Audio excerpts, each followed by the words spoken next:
Ya terus terang ya, kalau saya buka waktu SMP saya kelas 1, saya ada yang ngirim surat cinta. Waduh.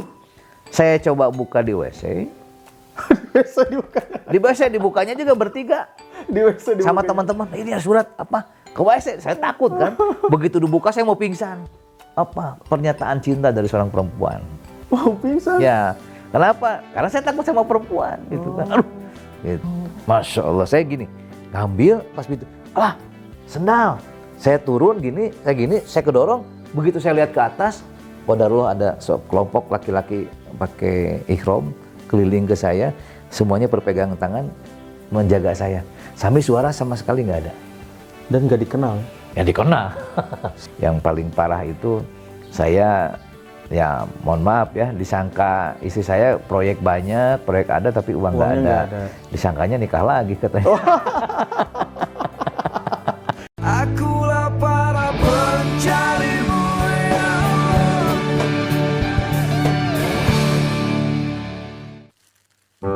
Assalamualaikum warahmatullahi wabarakatuh. Alhamdulillahirabbil alamin. Wabihi nasta'inu ala umri dunya waddin. Wassalatu wassalamu ala asrofil anbiya wal mursalin wa ala alihi washabihi ajmain amma ba'd.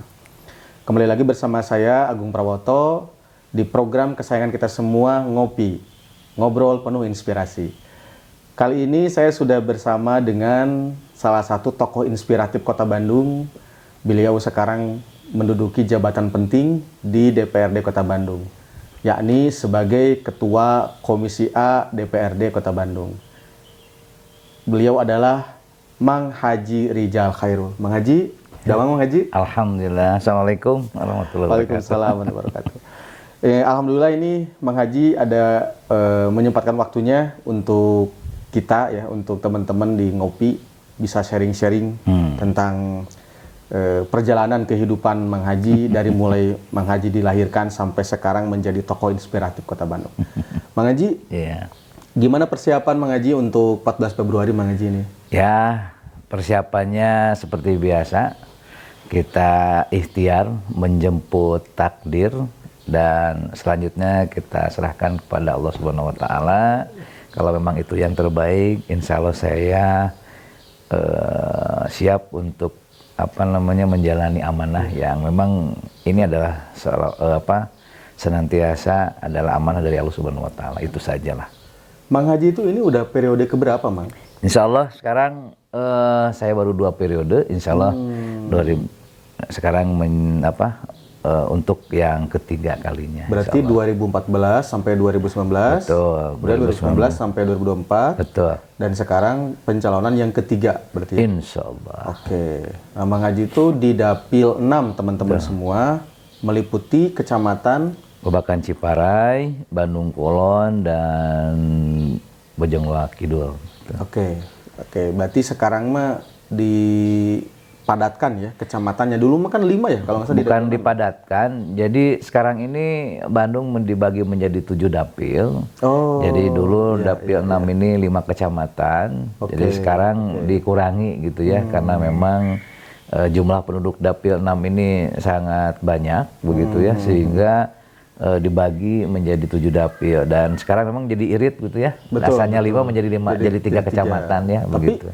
Jatah kursinya berkurang tidak? Jatahnya berkurang. Berkurang. Karena dulu dapil 6 ini paling banyak, sekota Bandung ini 11 kursi, sekarang menjadi 7 kursi begitu. Berkurang 4 kursi dan berkurang 2 kecamatan juga. 2 kecamatan ya. Itu sangat signifikan tidak menurut Mang Haji pengurangan itu untuk perolehan suara nanti?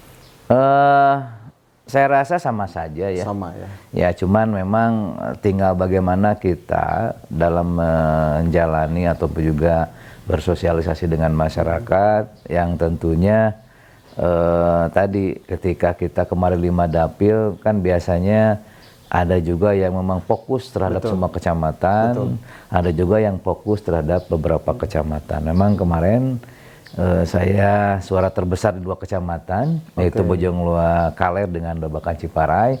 Tapi Babakan Ciparai sebagai base saya, sehingga saya mengambil ke daerah dapil 6 begitu.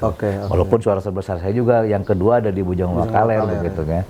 Tapi itu tadi mungkin barangkali ini yang harus kita lebih silaturahmi lagi Oke. di dua kecamatan yang lain, itu Bandung Kulon dan Bojongloa Kidul gitu. Mang Haji itu dari Partai Golkar ya Mang Haji ya?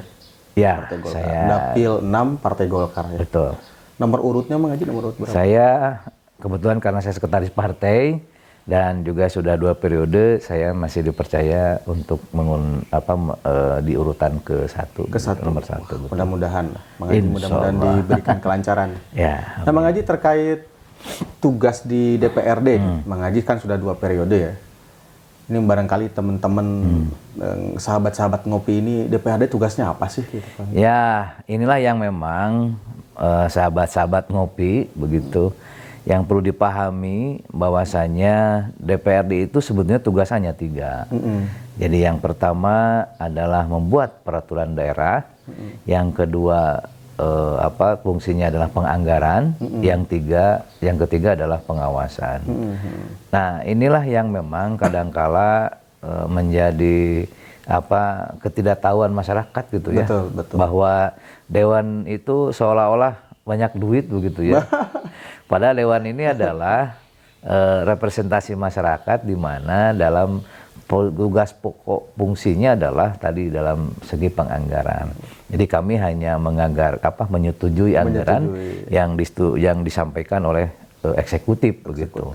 Nah, ketika penyelenggaraan ataupun juga ketika pelaksanaannya itu adalah semuanya kewenangan dari eksekutif. Nah, wali kota ya berarti ya? Ya, wali kota dalam hal ya eksekutif semua dengan jajarannya sampai ke tingkat bawah. Dan dalam pelaksanaannya tentunya tadi fungsi yang ketiga itu pengawasan. Betul tidak ketika kita menyetujui anggaran itu, pelaksanaannya benar tidak. Nah, itu tugas kita juga. Selain memang masyarakat juga sebagai mata kita juga, yang tentunya telinga kita juga untuk bisa kalau misalnya ada itu mengawasi juga gitu kan. Nah, seperti itu. Nah, sehingga tadi dalam hal pelaksanaannya kadangkala seperti hanya kita gitu kan, padahal pelaksanaan itu murni semuanya oleh eksekutif. Kita hanya lihat bener nggak ini, kalau nggak kita tegur gitu, seperti itu. Oke. Nah, jumlah anggota dewan itu berapa di Kota Bandung ini? Jumlah anggota dewan saat ini hasil pemilu 2019 ada 50 orang. Itu 50. sekarang dikuasai oleh PKS dengan 13 kursi. Kemudian posisi kedua oleh Gerindra dengan Gerindra. Posisi kedua Gerindra itu 8 kursi. Kemudian PDIP 7 kursi. Yang posisi keempat oleh Golkar 6 kursi. Kemudian kelima ada Demokrat 5 kursi, disusul oleh Nasdem. Nasdem hanya 4 kursi. Kemudian PSI, PKB dan Hanura ada? Tidak ada. Dengan P3 itu P3. gabung menjadi satu fraksi. Itu ada 6 kursi. 6 kursi. Wow, berarti total Jadi 50 ya. 50 berarti ya, betul. Berarti yang diperebutkan juga sekarang itu untuk 2024 juga sama 5. Ya, masih tetap walaupun 7 dapil, kursinya tidak bertambah karena penambahan kursi di suatu daerah itu kalau penduduknya sudah melebihi 3 juta. Oke. Ya, sekarang kan penduduk Kota Bandung baru 2,5 juta begitu. Bang Haji, ini kita flashback ke belakang Mang Haji kecil nih ya. Mang Haji itu asli orang mana sih, Mang Haji? Ya, sebetulnya saya asli orang Bandung ya. Oh, asli. Saya lahir di kalau sekarang bicara kenapa saya mengambil dapil 6, karena saya lahir di Bojongloa. Kalau dulu kan disatukan antara Bojongloa Kidul dengan Bojongloa Kaler itu satu Bojongloa. Iya. Jadi saya lahir di belakang Rumah Sakit Immanuel. Oh, di situ. Di situ ada Bidan Mimi. Jadi saya asli di situ. Sehingga makanya saya asli orang Bandung lah begitu ya. Pituin, asli Pituin orang dapil genep. Ya. Betul. Oh, lahir di situ. Berapa bersaudara, Mang Haji? Saya kebetulan dikaruniai orang tua saya dikaruniai 3 bersaudara. Saya anak pertama dan adik-adik saya ada 2 orang perempuan begitu. Oh, Mang Haji berarti satu-satunya laki-laki Satu-satunya pangkasepna gitu. Pangkasepna. Pesaing bapana. Nah, kemudian bagaimana sih masa kecil Mang Haji itu? Apa di Bojongloa memang lama di situ Ya. atau berpindah-pindah? Ya, saya lahir di situ dan kebetulan orang tua saya juga di Lewi Panjang, begitu ya. Jadi dulu memang di sekitar situ saja. Jadi saya di situ sekolah juga di situ, gitu kan. Jadi saya ya lahir di Nyengseret, kemudian rumah saya di Lewi Panjang, memang Nyengseret itu juga jalan Lewi Panjang juga, begitu ya. Dan di lingkungan itu sehingga saya dulu dari kecil itu bolak-balik Nyengseret karena nenek saya di Nyengseret, begitu ya. Kemudian saya sekolah di TK Citarip Barat yang di daerah Citarip. Kemudian sekolah SD-nya di SD Babakan Tarogong 2. Bentar, rumah orang tua di Lewi Panjang tadi tuh? Ya, rumah orang tua di Lewi Panjang. Di Nyengseret? Ya, jadi saya selalu ke sana lah gitu. Kemudian SMP-nya di SMP Negeri 21 dan SMA-nya di SMA Negeri 17. Jadi saya lingkungan di situ aja lah. Nah, kan kalau kita berbicara tentang kepemimpinan, berarti kan di sana ada proses pembentukan leadership ya? Oh ya. Mang Haji itu dari kita jangan ngomongin TK, kalau TK kan terlalu kecil ya, SD lah. Apakah SD jadi ketua murid atau apa gitu? Jadi gini, sebetulnya saya juga heran tapi juga nggak tahu ya. Saya waktu TK juga sebetulnya kalau baris atau ada kegiatan kesana saya pingin paling depan. Oh. Ya, pingin paling depan. Dari TK itu. Ya, tapi saya orangnya pemalu. Oh. Walaupun gitu, tapi saya nangis sebenarnya waktu TK. Saya nangis karena saya disimpan di belakang gitu ya. Saya pingin di depan, saya coba nangis. Saya nangis, kemudian juga nangis ya. Waktu SD juga saya orangnya pemalu, bahkan saya dikatakan orang cengeng lah ya. Waktu SD itu. Ya, SD itu saya anak cengeng. Nggak anak mami, saya orangnya sensitif lah ya. Oh, sensitif. Jadi ketika ini makanya saya dulu sempat orang disebut paling cengeng lah ya begitu. Karena setiap ada yang memang menyentuh perasaan saya langsung nangis begitu ya. Walaupun ya saya kalau di SD saya nggak jadi KM, tapi saya selalu saya bergaul biasa saja begitu ya.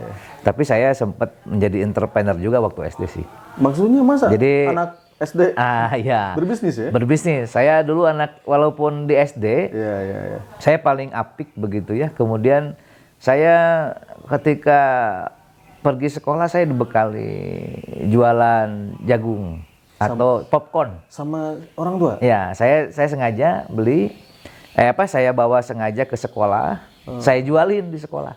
Jadi saya dari SD sudah jadi entrepreneur kecil-kecilan gitu. Punten ya, Mang Haji, perekonomian keluarga pada saat Mang Haji SD gimana? Ya cukup lah, karena ayah saya dulu asalnya dari honorer, kemudian jadi pegawai negeri, begitu PNS ya. PNS. Jadi saya juga nggak tahu ya waktu itu. Kalau dulu zamannya ada juga teman-teman itu jualan dulu ada mie instan yang kita kremes gitu ya, jualan seperti itu. Orang lain jualan, saya juga ada jualan apa. Saya coba ngomong ke ibu saya dibuatin oleh ibu saya popcorn. Kemudian tiap malam kita bakar pakai lilin gitu ya. Ya, saya jualin berapa ya? Saya lupa waktu itu. Tahun 80 ya pasti. Ya, kurang lebih tahun 80-an. Saya coba jualin. Tapi kadang-kala karena rasa malu saya tapi bisa menggunakan coba bantu oleh teman. Misalnya gini, tolong jualin lah. Anda jual 10, kasih saya 1 gratis begitu. Oh. Seperti itu. Reseller juga. Ya. Reseller dan itu memang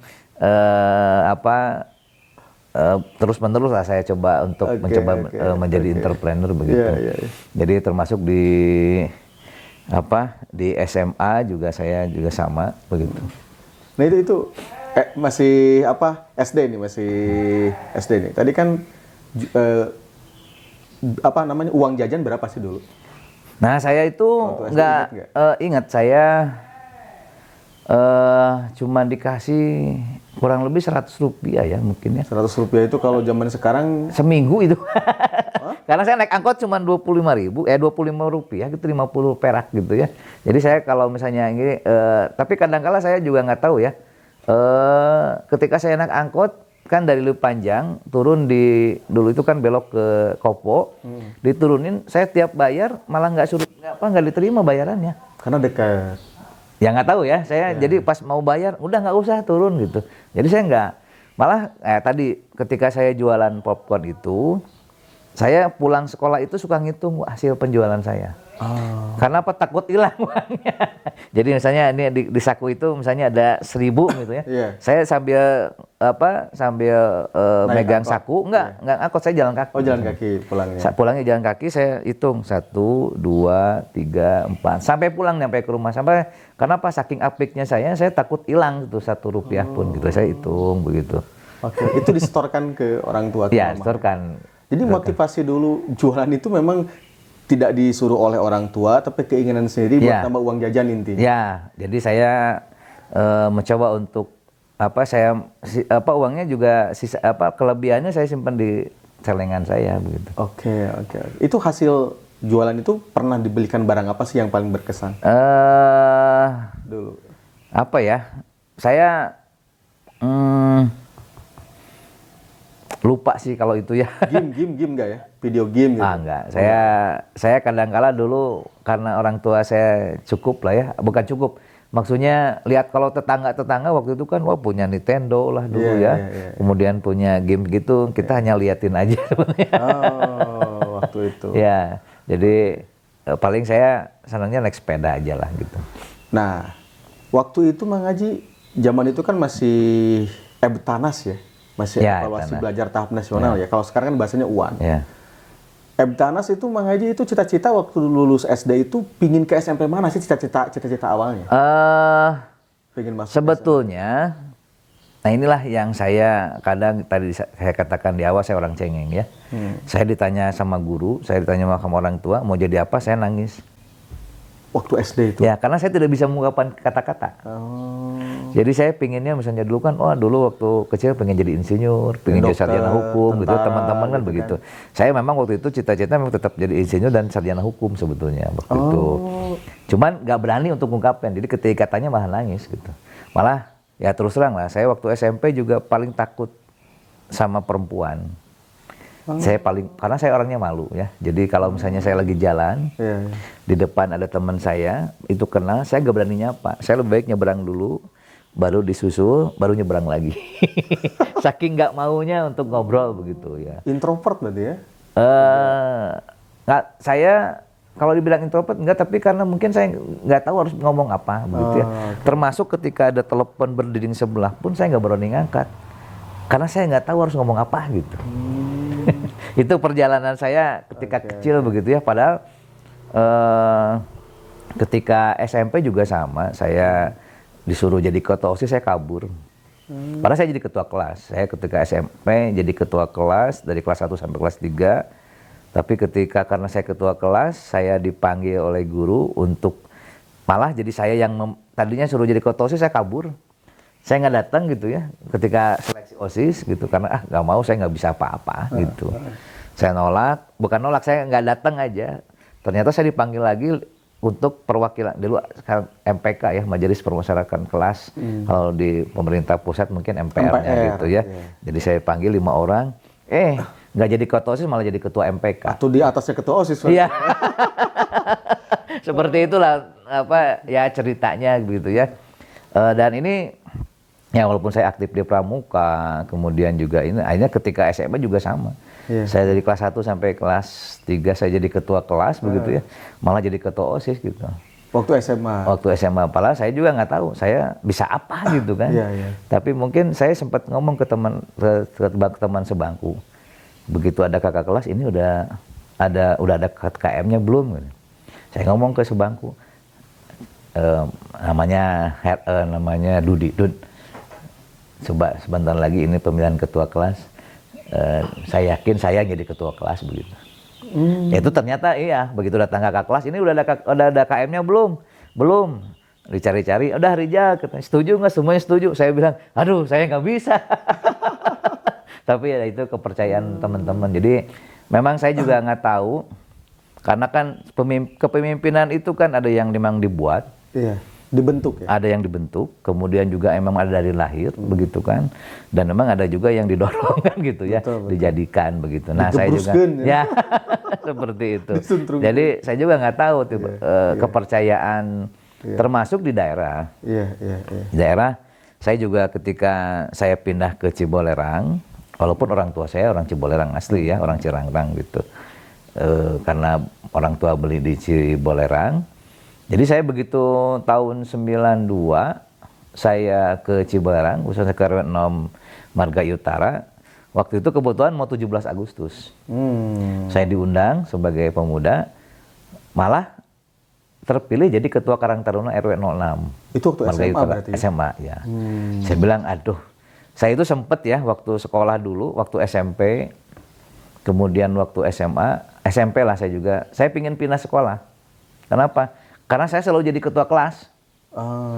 Aduh, saya pingin, nggak usah lah gitu jadi ketua kelas gitu kan. SMA pun juga sama, saya pingin pindah waktu itu, alasan ditanya sama orang tua, kenapa pindah? Dan ini jadi ketua kelas terus, akhirnya kata orang tua, kemanapun Rija pindah, kalau orang sudah percaya, kalau orang sudah ini, maka orang akan mempercayakan sebagai seorang pemimpin gitu. Akhirnya ya udahlah, saya lanjutkan di situ gitu. Walaupun tadi ditanya oleh Mas Agung kaitan dengan pingin cita-cita kemana sih sekolah gitu ya. Jadi ketika saya dapat NEM, memang tidak begitu besar. Saya sih pinginnya sekolahnya ke SMP 2, SMP 5 gitu ya, SMP 3. Cuman waktu itu saya masuknya ke SMP 21 gitu, Qadarullah-nya gitu, ke negeri ya. Jadi saya dari SD sampai SMA negeri terus gitu. Cuman waktu SMA memang saya sebetulnya didaftarin 2, saya masuk ke SMA 21 sampai 17.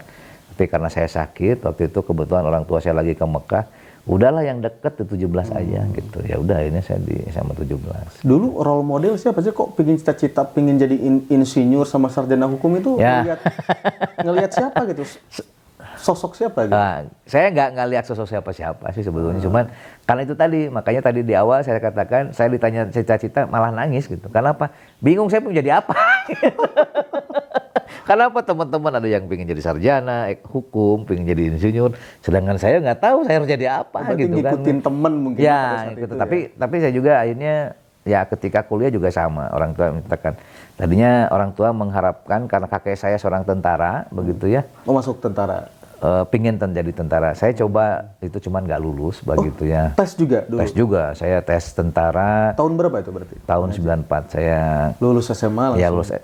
Ya begitu masih SMA kan, tesnya masih SMA belum itu. Cuman sampai pantauhid, saya mau pantauhid saya nggak lulus begitu ya. Saya udah renang. Itu waktu itu Tamtama apa Bintara? Oh saya enggak, perwira. Itu Masuk akabri. Berarti waktu itu Pantohir daerah, Pantohir pusat apa? Enggak, daerah, masih daerah. Panda berarti ya? Ya, Panda saya udah, tes lah segalanya. Punten, Mang Haji Tapi karena apa waktu itu, terus terang, saya itu, ya orang tua saya pingin, jadi diarahkan untuk di tentara, di STPDN dulu, kemudian di teknik sipil. Itu maksudnya. Jadi, kenapa tentara? Supaya dia paling tidak penerus lah, cucu pertama gitu ya dari kakek saya, laki-laki, supaya udah cobain jadi tentara begitu. Cuman qadarullah ketika keluar NEM saya tidak memenuhi angka gitu sebetulnya. Jadi tesnya udahlah, udah nggak masuk NEM-nya gitu. Akhirnya saya berhenti gitu.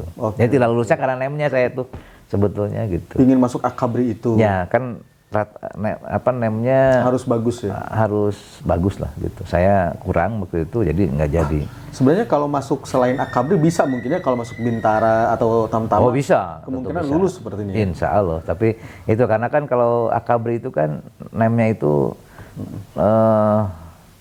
harus berapa ya, 40 kalau nggak salah. Tinggi lah ya. Saya kurang gitu. Saya hanya 34 kalau nggak salah. Nah, sahabat-sahabat ngopi, jadi tentara itu memang tingkatannya ada yang paling bawah itu sekolah itu Tamtama. Itu nanti kalau lulus pangkatnya itu Palang. Prajurit. Prajurit. Ya. Prajurit. Kalau Bintara itu pangkatnya itu nanti sersan. Nah, yang paling tinggi itu perwira, yang Mang Haji daftar itu pangkatnya letnan itu. Gitu. Oh, jadi Jadi itu lah, sempat saya pengen jadi disuruh jadi tentara begitu ya, tapi nemnya tidak memungkinkan, makanya tadinya saya juga ya mau tes lagi tadinya tahun depan, tapi nggak jadi. Gitu. Oke. Nah, keburu kuliah. Setelah tadi saya pingin sedikit ini tentang percintaan ini.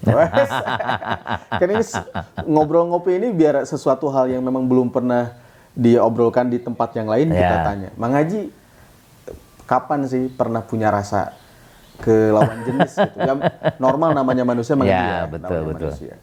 Jadi gini, saya itu tadi di awal, saya paling takut sama perempuan sebetulnya. Dari SMP tadi ya waktu itu. Ya, saya paling takut. Malah kalau perlu saya sampaikan, ketika saya SMP, ada yang nyamper ke rumah, saya nggak berani nyamperin. Saking takutnya dan nggak bisa ngobrol. Gitu. Oke. Jadi ada yang telepon. Ya terus terang ya, kalau saya buka waktu SMP, saya kelas 1, saya ada yang ngirim surat cinta. Waduh. Saya coba buka di WC. Bisa dibuka. Di WC dibukanya juga bertiga. Di WC dibuka. Sama teman-teman, ini ada surat apa? Ke WC, saya takut kan. Begitu dibuka saya mau pingsan.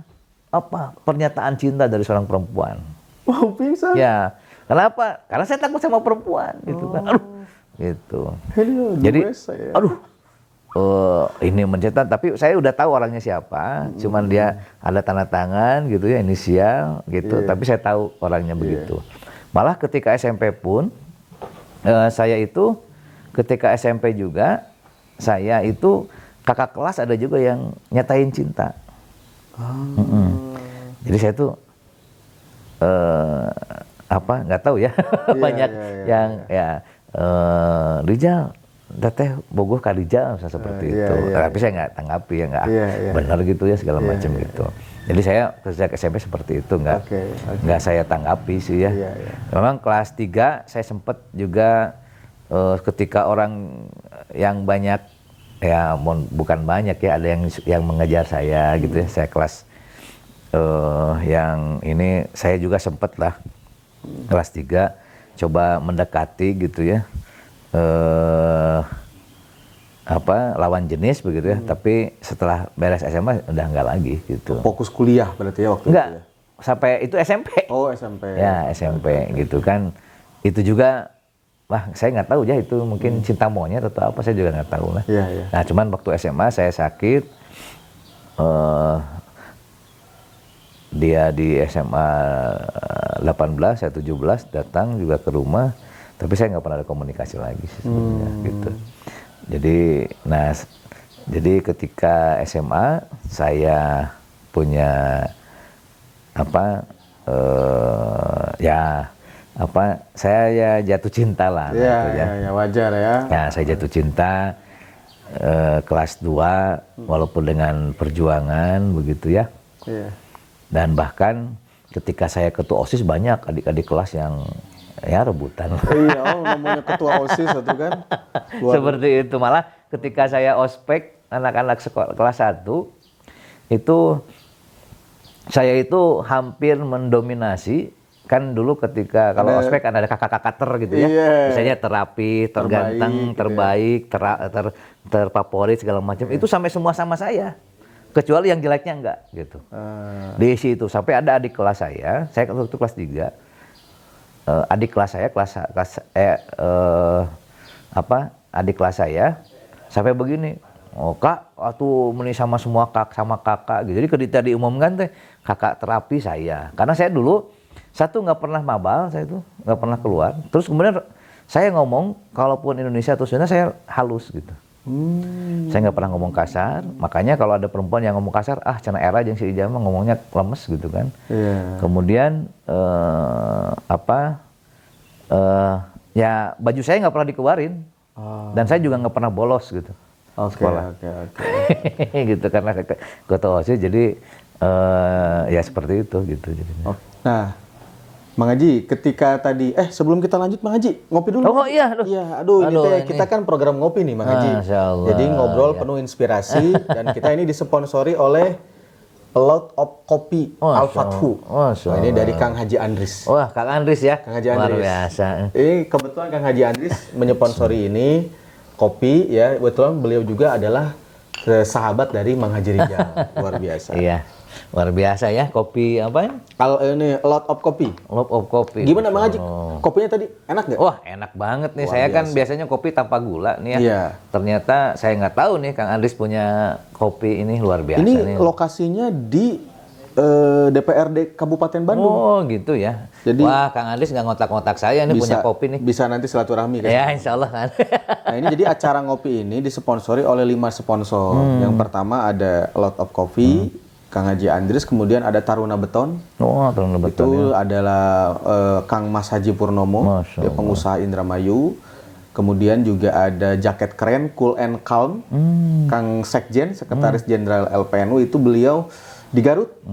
Di Garut, beliau di Bandrek. Di Bandrek. Kemudian oleh NU Mineral, itu ada Kang Yayan dan Kang Haji Ade Hoerudin, dan juga Harmonis Komputia.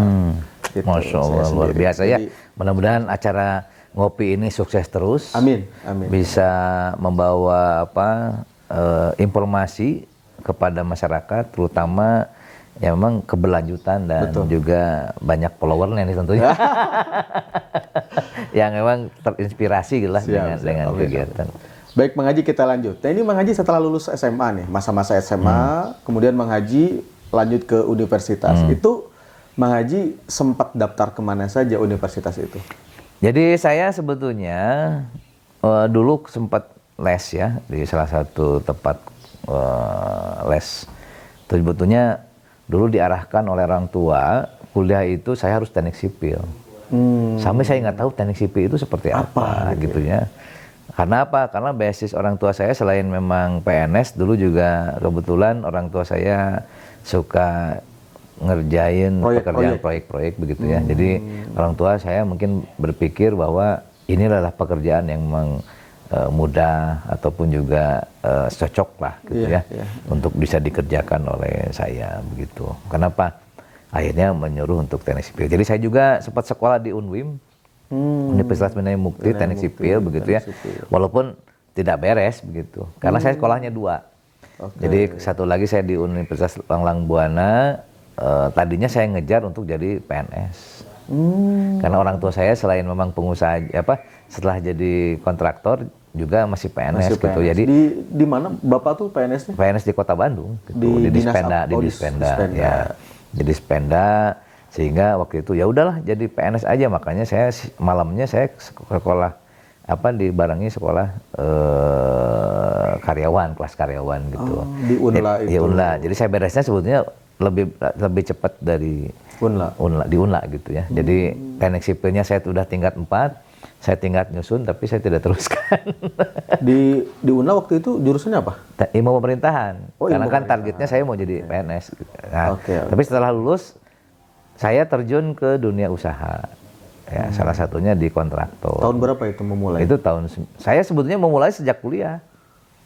Saya suka bantu-bantu Bapak, begitu ya. Saya coba belajar gitu kan, bagaimana ngerjain itu, begitu kan. Nah, jadi sejak kuliah juga saya sudah ngebantu-bantu. Jadi saya lulus tahun 99, saya langsung terjun gitu ya. Saya punya perusahaan atas nama saya coba cari-cari pekerjaan-pekerjaan kecil lah, sekitar 20 jutaan segala macam. Kemudian saya dengan orang tua pun, saya bukan dikasih modal, tapi dipinjemin modal. Jadi ketika saya punya pekerjaan nih, seperti itu modalnya, balikin gitu. Alhamdulillah lah, saya bisa berjalan dan saya bisa nikah dengan uang sendiri begitu. Dulu proyek paling besar apa tuh? Proyek yang pernah proyek paling besar ya saya dapat tender pengerjaan taman gitu ya. Padahal saya nggak punya modal. Padahal saya modal nekat. Akhirnya apa? Karena di dalam dokumen kontraknya boleh mengajukan DP, ya saya mengeluarkan DP aja lah, tanpa malu. Yang penting saya bisa ngerjakan gitu.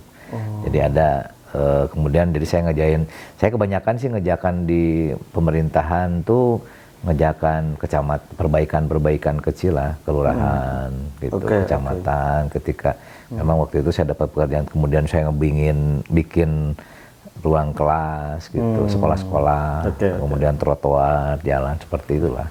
Berarti intinya mah maju lah ya perusahaan yang Mang Haji rintis ini ya. Ayo Mang Haji, pernah rugi nggak sih? Wah, sering. Saya orangnya percayaan begitu ya. Saya 2 kali rugi. Berapa nominalnya? Bukan rugi. Kalau bisa disebutkan. Wah, lumayan besar sih ya. Makan saya lebih ketika dipercaya oleh seorang ketika saya untuk dapat pekerjaan itu begitu ya. Saya sempat jatuh tahun 2004. 2004 saya kurang lebih 700 juta begitu ya. Saya sempat kehilangan ya semangat begitu ya. Kemudian jadi saya itu sampai begini, biasanya kan saya kan ke Mekah tahun 2003. Saya 2003 punya historis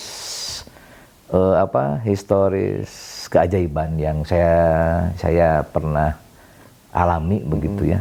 Dan saya kadang-kala begini, orang biasanya kan orang pulang-pulang Mekah dari Mekah ekonomi mah tambah banyak gitu ya. Nah, saya diuji oleh Allah ketika pulang dari Mekah 2003, saya 2004 itu saya kena musibah. Satu, ada yang masuk ke rumah, diambil semua perhiasan isi segala macam, kurang lebih tahun 2004 itu. Kurang lebih emas belian segala macam keambil lah sama itu. Itu tinggal di mana dulu waktu itu? Dulu di Kopo juga, di Kopo Sari, di Kopo Mas. Jadi itu kena ada yang masuk, jadi saya habis. Kemudian kena tipu juga proyeknya saya ngeluarin ini proyeknya nggak ada. Itu kurang lebih jadi 700 jutaan lah gitu. Saya tadinya berpikir, aduh biasanya orang yang paling gitu mungkin Allah mencoba saya. Kemudian 2008 saya juga sama. Saya usaha segala macam, saya kerjasama dengan seseorang, malah dipakai dia. Bahkan sekarang juga dia adalah berani muncul lagi nyalonin gitu ya. Nyalek, padahal hutang ke saya juga belum beres. Itu kurang lebih 800 jutaan saya. 2008 pernah nipu Mang Haji 800 juta? Enggak, jadi dia kerjasama dengan saya, uang saya, modal saya dibawa, untungnya juga dibawa. Malah sekarang dia ada nyalek sih sebetulnya kalau saya buka gitu ya. Itu kurang lebih nggak ada. Kalau dari dia sih cuman kalau sama-sama untung bisa lumayan lah ya. Bisa 5 juta, tapi saya ya kurang lebih 300 jutaan bagi dia. Tapi yang paling parah itu saya ya mohon maaf ya, disangka istri saya proyek banyak, proyek ada tapi uang nggak ada. Disangkanya nikah lagi katanya. Gimana ceritanya itu kok bisa istri punya pemikiran? Ya karena apa? Uang nggak ada, saya pulang malam segala macam. Terus proyek ada, kok kemanain uangnya gitu. Jadi sempat istri saya ketika saya sholat bareng berjamaah, sholat subuh tiba-tiba nangis. Kenapa? Jujur katanya. Nikah lagi nggak? Katanya gitu. Ya Allah, saya bilang informasi dari mana? Ya kan uang nggak ada gitu, segala mana kemana aja gitu. Saya karena kalau setiap permasalahan saya jarang ngobrol dengan istri karena saya tidak mau membebani istri lah untuk permasalahan-permasalahan yang ada gitu. Gitu Mas Agung. Jadi saya pokoknya akhirnya saya kaget gitu, istri saya ngomong tiba-tiba nangis bilang supaya saya jujur, nikah lagi atau enggak? Waduh, ini kemana nih? Saya orangnya dari dulu kalau udah satu ya udah satu lah, cukup lah gitu insyaallah. Ketika masa suram itu tuh uang nggak ada ya, maksudnya ketipu tadi ya, dibawa kabur sama temen, istri berpikiran Mang Haji itu nikah lagi ya, karena betul. Uang nggak ada, nggak segala macam ya. Mungkin kalaupun kalaupun itu ada di posisi saya mungkin sama-sama juga seperti itu. Ya sempat saya nggak kehilangan arah lah, banyak yang lagi segala macam yang sambil beginilah. Yang saya sedihnya itu uangnya tidak dipakai sama saya. Iya pasti kan dibawa orang gitu ya. Kan, ya. Terus ada juga saya juga pinjam ke orang lain, akhirnya nagih ke saya gitu kan. Seperti itu. Banyak hal yang memang saya sempat down lah ya. Berarti kalau seperti itu Mang Haji melunasinya ke orang saya melunasi. Besar itu Mang Haji? Ya lumayan. Jadi saya coba cicil gitu ya. Oke. Ada pekerjaan juga, misalnya saya kerjain, saya ngutang ke material gitu ya. Ketika beres, si orang yang punya saya kan kerjasama. Si orangnya bilang ini rugi katanya gitu. Cairnya ke perusahaan dia. Asalnya pakai perusahaan saya. Begitu beres, perusahaannya diganti, cairnya ke sana ya sudah. Saya nggak bisa apa-apa. Sedangkan ke material belum dibayar, ya saya harus bayar gitu. Saya tidak melakukan membayar yang tidak saya ambil begitu. Itulah pengalaman pahit saya sampai saya ya mohon maaf ya, saya pergi pagi pulang malam untuk apa? Satu, menghindar karena saya banyak yang nagih begitu. Karena yang saya itu gini, mau dibayar pakai apa? Kemudian tapi uangnya juga nggak dipakai sama saya kan begitu. Sehingga saya pulang malam jam 11 gitu kan, pergi jam 6 gitu kan. Karena saya coba gimana sampai saya kehilangan arah lah. Kehilangan arah, kesana kemari nggak jelas datang kemana, malah saya juga sempat sedih ketika mungkin istri saya lihat dompet saya kosong, diisiin dompet untuk beli bensin motor gitu. Seperti itu. Oh dulu pakai motor kemana? Oh saya pakai motor. Pakai motor kemana-mana sampai nggak puguh kemana perginya itu gitu. mengaji tuh nikah tahun berapa sih? Saya nikah tahun 2001. Oh 2001, berarti 25 tahun ya usia Ya. 25 nikah ya? Ya beres sekolah ya. Okay. Saya punya uang, langsung saya coba melamar dan ya uang yang saya hasilkan dari pekerjaan saya kasih untuk saya sudah punya mobil sebelum nikah itu. Jadi kemudian saya juga nikah dengan uang mas kawin yang dari hasil keringat saya sendiri begitu. Seperti itu. Nah, kemudian ya qadarullah saya juga bisa pergi haji tahun 2003 dan mendapat pengalaman spiritual yang mungkin ya orang nggak bisa, mungkin jarang juga orang yang bisa merasakan ada kejadian spiritual yang memang luar biasa. Itu saya kaitan bahwa Allah itu ada. Betul. Dan memang Allah itu Maha Agung lah begitu seperti itu. Oke. Mengaji putra pertama lahir tahun berapa itu? Saya lahir tahun 76, 17 Oh enggak, maksudnya putra. Putra saya yang paling besar tahun 2004 ya.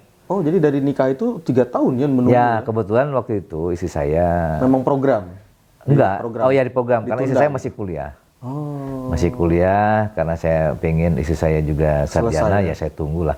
Jadi ketika skripsi ketika skripsi saya baru disuruh buka. Jadi sebetulnya produk Mekah juga sih tapi nggak jadi.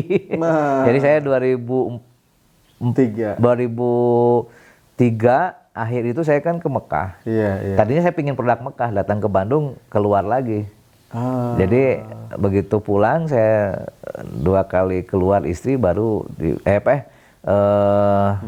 di tahun 2003 itu pulang dari Mekah, KB-nya dibuka. Jadi ketika sidang itu lagi hamil istri saya. Jadi saya memang di KB kurang lebih 2,5 tahun. Jadi Mas Agung saya perlu cerita nih untuk sebagai inspirasi ya. Kaitan tadi saya katakan 2003 saya ke Mekah. Saya ada kejadian yang memang itu menjadi, saya rasa karena ini ngopi tadi ya. Tentunya ada inspirasi yang perlu menjadi historis di mana memang keesaan atau juga kebesaran itu memang Allah itu ada. Jadi qadarullah waktu itu saya lagi lempar jumroh nih. Saya pergi ke Mekah bersama istri saya dan itu pun perginya juga qadarullah istri saya diongkosin oleh orang tuanya, saya ongkos sendiri. Waktu itu kan kalau ke Mekah gampang ya. Tidak menunggu lama. Jadi daftar itu dari itu juga bisa. Berapa dulu? Masih ingat nggak? Kurang lebih 25 jutaan lah ya, 20 jutaan, 25, 28 lah. Jadi saya itu waktu itu sudah mau didaftarkan tapi uangnya belum ada. Saya begitu ini hari Kamis waktu itu, istri saya sudah daftar, saya belum karena uangnya nggak ada. Kata bapak saya untuk supaya membentengi Ijal harus ke Mekah dulu supaya apa kalau sudah haji mah pirah kulik baong lah gitu kasar nama. Jadi akhirnya saya disuruh daftar haji walaupun uangnya belum ada. Hari Kamis saya ditelepon oleh teman saya karena lagi pencairan waktu itu. Jal, sini hari Rabu saya belum cair, hari Kamis juga belum, hari Kamis sore saya ditelepon oleh teman saya. Ya ini alhamdulillah saya dapat SP2D. Alhamdulillah berarti saya jadi. Ketika itu hari Jumat saya ke bank, saya cairin, saya langsung bayarin ke bank untuk daftar haji. Akhirnya tadinya istri saya, wah kalau Enggak, itu mas saya nggak mau pergi, masa saya sendiri gitu ya. Yang qadarullah memang saya bilang gini, kalau besok nggak cair berarti saya nggak jadi pergi gitu. Tapi qadarullah waktu itu saya daftar langsung dijadwalkan tahun depan waktu itu dia di bulan apa saya lupa, jadi langsung itunya udah saya pergi langsung udah pergi. Nah di sana saya ketika lempar jumroh, nah saya pergi sama adik saya, sama bibi saya, adiknya bapak, sama istri berempat. Ketika lempar jumroh kita pegangan beriringan ke depan begitu ya. Ketika habis lempar jumroh kita keluar sama istri. Adik dan bibi saya nggak ada. Kemana tuh? Saya nggak tahu. Pan itu beriringan semua. Begitu saya keluar, apa namanya? Oh ya, bukan bukan saya lupa. Jadi saya ke sana, kan di situ tuh gini, kan itu ribuan orang dari seluruh dunia. Ketika itu saya menggunakan sendal satu merek gitu ya. Sayang waktu itu karena saya susah payah mencari uang, copot waktu kata pembimbing kalau sendal copot, biarin aja. Karena saya lebar, sayang begitu ya. Lebar gitu ya. Apa namanya? Saya lupa. Begitu hilang saya masuk lagi. Saya masuk, itu saya lupa, mohon maaf ya. Jadi saya masuk, begitu keluar, adik saya nggak ada sama bibi saya. Akhirnya saya masuk lagi, nyari. Sendal saya copot satu. Karena desakan, copot satu, saya ambil. Mau ambil, satu lagi saya jongkok. Qadarullah waktu itu. Keinjek-injek? Bukan. Ada sekelompok orang yang tiba-tiba itu mengelilingi saya. Setelah mengelilingi saya, nggak ada suara sangat sepi. Kemudian saya lihat sampai beberapa detik kenapa saya katakan keajaiban? Karena itu beberapa detik seperti kalau di video itu di pause gitu. Hening semua. Masya Allah, saya gini ngambil pas begitu, sendal. Saya turun gini, saya kedorong. Begitu saya lihat ke atas, qadarullah ada kelompok laki-laki pakai ihram keliling ke saya, semuanya berpegangan tangan menjaga saya. Sampai suara sama sekali nggak ada. Dan nggak dikenal ya? Ya dikenal. Siapa gitu ya? Itu mungkin beberapa detik lah. Begitu saya ambil sendal, saya lihat ke sana, saya sempat gini, kan itu nggak mungkin lah, itu lagi Haji Akbar lagi. Bukan ribuan, jutaan gitu kan. Jutaan ya. Itu kan saya di bawah, kalau sekarang kan bertingkat, kan di bawah. Walaupun waktu itu ada satu di atas, saya di bawah. Itu semuanya ke sana, saya lagi Haji Akbar. Begitu saya gini, saya sempat gini. Begitu saya sadar, saya berdiri, langsung begitu lagi. Nah, saya langsung begitu lagi, saya keluar. Saya sempat tertegun sebentar. Ya Allah. Inilah mungkin kuasa Allah. Kan itu bisa meninggal kalau keinjakan ya, segala macam. Kemudian juga kuasa Allah bisa menghentikan waktu lah, kasarnya kan seperti itu. Mempaus. Ya, tadi kalau katakan paus. Subhanallah, saya bilang ini Allah Maha Besar dengan segala kuasanya gitu ya. Saya sempat tertegun. Itu mungkin beberapa detik saya sampai gini dulu. Nah, caricing. Nah, itu kan semua gitu. Gak ada suara sama. Amun cek Sundana masih gak angkat tincak gitu ya. Itu udah aja. Itu satu. Kedua, inilah yang menjadi kadangkala memang kontan lah kalau di Tanah Suci itu. Betul. Saya itu kan biasanya kalau janjian dengan orang, ya walaupun saya datang. Misalnya janji jam berapa? Jam 5. Saya waktu SMA, waktu kuliah, jam 5 saya datang misalnya jam 10 gitu kan. Janji. Tapi saya pasti datang. Ya menunggu orang lah. Ini qadarullah saya lagi di Madinah. Saya janjian sama adik saya sama istri saya. Saya di Madinah janjian sama adik saya sama baby saya. Setelah sholat zuhur, kata saya nanti tunggu di sini ya. Kalau nggak salah dulu pintu 25 kalau nggak salah. Iya, saya nunggu. Nggak ada adik saya. Saya pergi ke hotel, nganterin istri, balik lagi asar saya. Habis asar nggak ada, saya balik lagi ke hotel. Saya nyari ke rekan-rekan yang sekamar, saya nyari ke rekan-rekan yang lain. Saya nanya adik saya, bibi saya nggak tahu, nggak ada yang lihat dan yang nggak tahu. Dulu HP belum terlalu ini ya dulu ya. Ada HP ada. Ada HP. Saya bawa HP waktu itu, cuma saya aja yang bawa. Oh, adik enggak. Enggak. Oh ya repot sih kalau kayak Udah gitu kan, udah gitu, saya kagetnya apa? Diamanatan oleh orang tua, diamanatan oleh semuanya bahwa apa namanya nitip awas gitu ya, ini adik sama bibi. Kenapa ada kejadian? Satu, ada yang dibawa kabur oleh supir taksi waktu itu.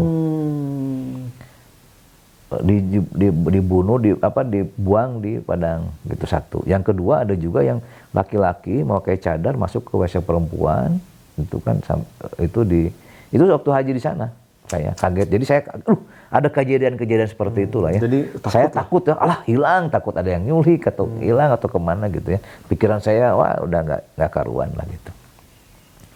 Maghrib saya sholat maghrib, sholat isya saya nunggu lagi di situ. Nggak ada juga. Ke hotel nggak ada. Adik saya itu sama bibi itu. Saya nanya ke yang punya yayasan, saya punya ke itu nggak ada yang tahu. Saya akhirnya ke kamar nyimpan lagi itu. Pada isya saya tunggu lagi di situ sampai jam 9 malam. Nggak ada juga itu. Saya kaget. Akhirnya apa? Saya jam 9:30 saya istighfar. Astagfirullahaladzim. Apakah ini kesalahan saya? Saya selalu melak orang. Saya selalu orang nunggu-nunggu saya, walaupun saya datang, saya waktu itu istighfar. Tiba-tiba datang ada, saya nanya teman sekloter, lihat nggak? Ada kata di sana lagi makan. Saya ketemu, saya melampiaskan waktu itu marah, tapi saya juga ke adik saya itu marah, tapi saya istighfar. Astagfirullahaladzim, ini mungkin teguran buat saya, karena selama ini saya di Bandung suka nyuruh nunggu orang gitu kan ya, seperti itu. Ya Allah, berarti ya itu ya, kalau memang kita tidak, dan karena apa, saya orangnya dari dulu tidak orang yang tidak bisa menolak, tidak bisa mengatakan tidak begitu kan. Makanya saya sekarang berusaha, makanya kan Mas Agung, saya kalau sekarang sudah menjadi anggota dewan selalu katakan kalau bisa-bisa enggak. Sehingga saya tidak mau berjanji. Ketika saya berjanji itu kan adalah hutang, beban. Jadi akhirnya apa sekarang itu. Jadi kalau misalnya gini, saya dari dulu Jal siapnya jam 5, ya. Padahal saya nggak bisa karena ada kegiatan yang lain gitu ya. Paling bisanya nanti. Tapi saya iyahkan dulu. Karena orangnya saya nggak bisa nolak. Akhirnya apa kalau sekarang? Wah nggak bisa. Jadi saya orang yang nggak bisa bilang tidak, nggak bisa bilang nggak. Jadi akhirnya, nah dari pelajaran itu saya akhirnya berupaya ketika misalnya janjian jam 10, aduh nggak bisa, saya ada kegiatan ini, paling saya jam 1. Kalau dia nggak bisa ya udah nggak batal. Kalau saya waktu itu kalau misalnya jam 9 nggak bisa bilang tidak pokoknya. Kalau misalnya disuruh nggak bisa bilang tidak. Itu aja kelemahan saya dulu. Malu gitu. Mungkin segan ya. Segan. Bukan malu, nggak tahu ya, saya pokoknya nggak bisa bilang tidak aja. Kudu bisa pokoknya. Pokoknya iya aja dulu, walaupun nggak tahu seperti itu. Nah itulah yang memang akhirnya jadi bahan pelajaran saya.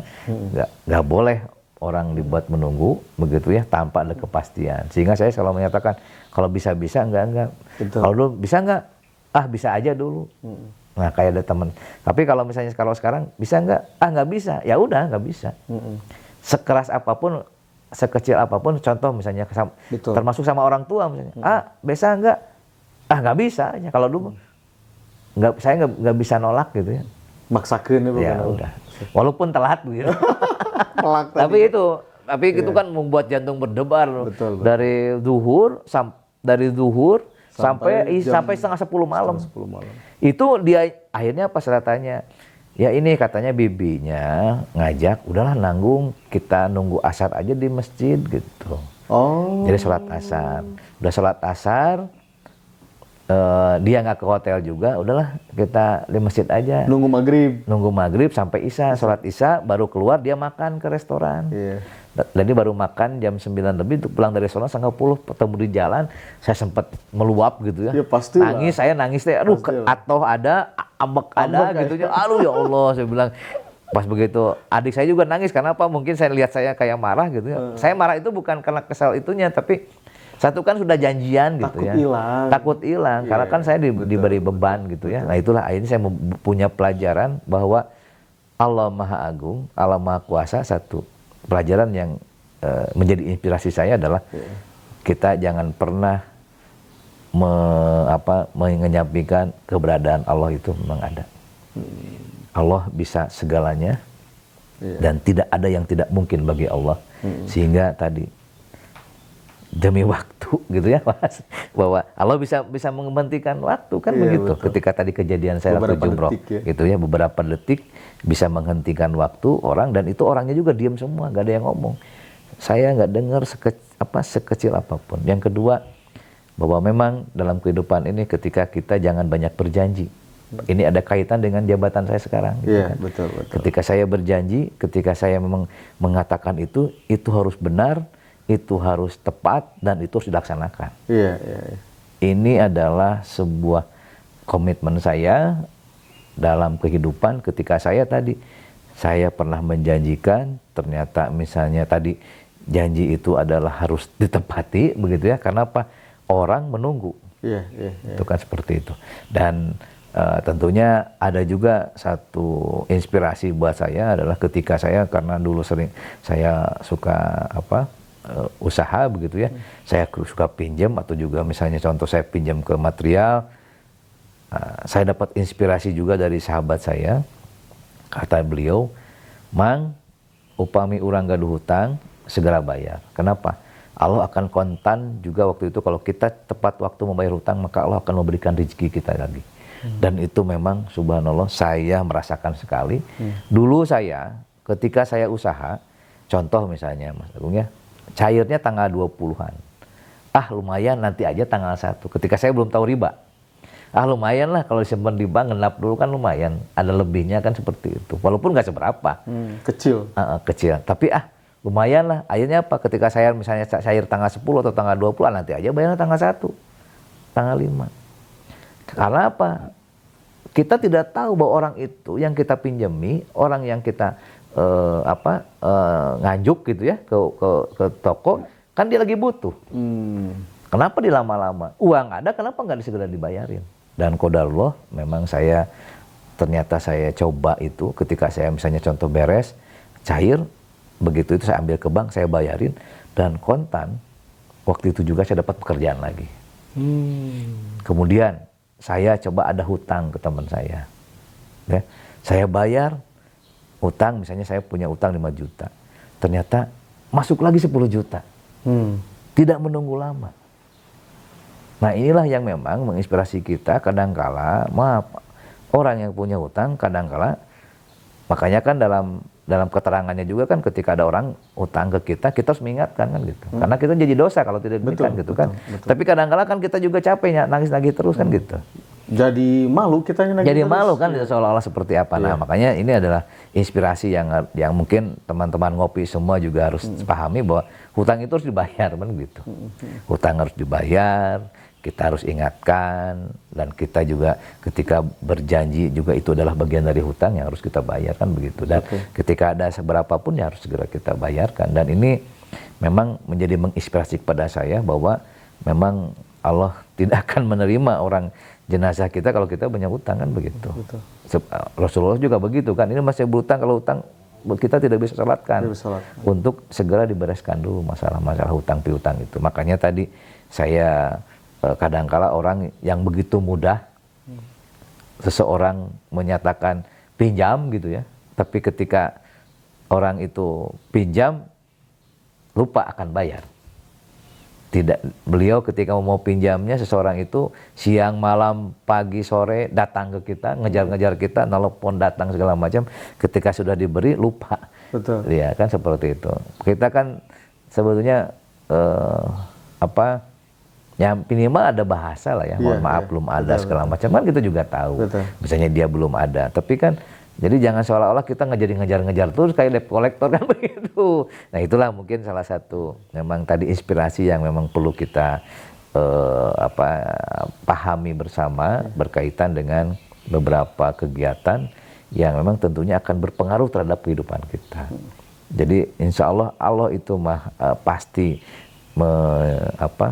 memenuhi janji Allah ketika memang tadi kita banyak bersyukur, begitu ya. Banyak itu yang harus kita lakukan. Oke. Gitu, Mas Agung. Oke, luar biasa Mang Haji. Mang Haji ini teh produk siapa Mang Haji ini?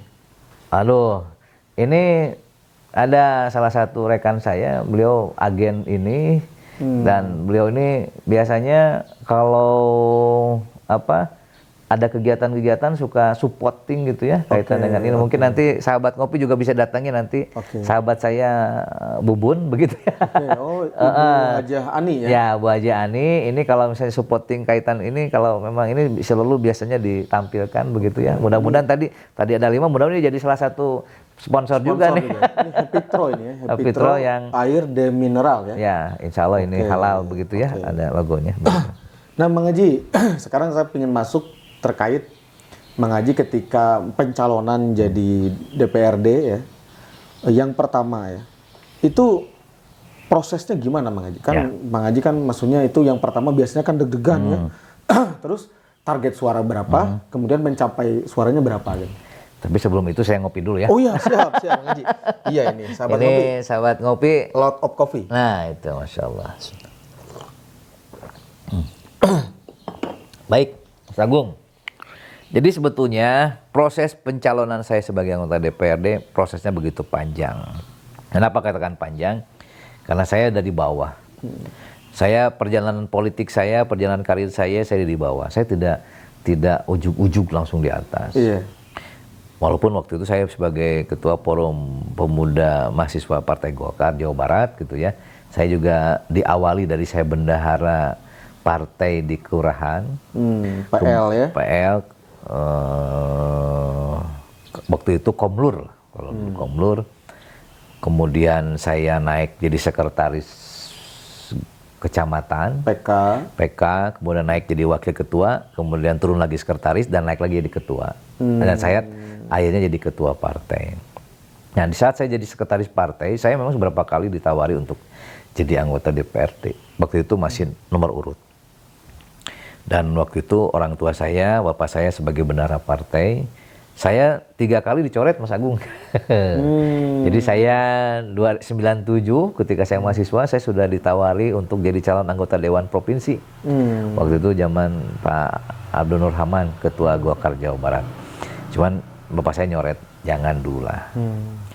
Kemudian 99 saya juga ditawarin untuk jadi calon anggota legislatif juga, dikasih formulir, tapi bapak saya tidak mengizinkan. Kemudian dari 99, 2004 saya juga dicoret lagi. 3 kali. 3 kali. Termasuk 2009. 4 kali saya dicoret menjadi calon anggota legislatif. Ya, karena waktu itu bapak sebagai bendahara janganlah. Saya sempat udahlah ngapain jadi anggota dewan, walaupun waktu itu saya pengen jadi anggota DPRD. Tapi akhirnya saya pahami sekarang begitu ya, bahwa bahwa untuk jadi wakil rakyat itu bukan menjadi nyari pekerjaan. Betul. Tapi betul pengabdian. Kenapa? Waktu itu saya masih kuliah, waktu itu saya belum mapan, waktu itu saya masih mencari jati diri. Jadi kalau misalnya sekarang waktu itu saya misalnya, maaf ya, mungkin kedewasaan saya, kematangan saya belum full. Kalau saya tidak jadi, mungkin jadi stres kan begitu. Betul. Kedua, ketika orang tua saya jadi anggota, jadi ketua Golkar, ketua pimpinan dan anggota DPRD, saya pun tidak memanfaatkan fasilitas itu. Kenapa? Saya lepas dari semua hal yang memang kaitan dengan urusan pemerintahan. Karena saya tidak mau memanfaatkan fasilitas orang tua. Mentang-mentang bapaknya jadi anggota dewan, saya jadi nyari-nyari kerjaan. Malah saya enggak. Jadi saya lepas pekerjaan di pemerintahan. Jadi saya nyari pekerjaan-pekerjaan di swasta gitu. Nah, jadi dari situ akhirnya saya enjoy dengan usaha saya. Nah, ketika 2003 saya jadi ketua Golkar Kecamatan Babakan Ciparai tahun 2009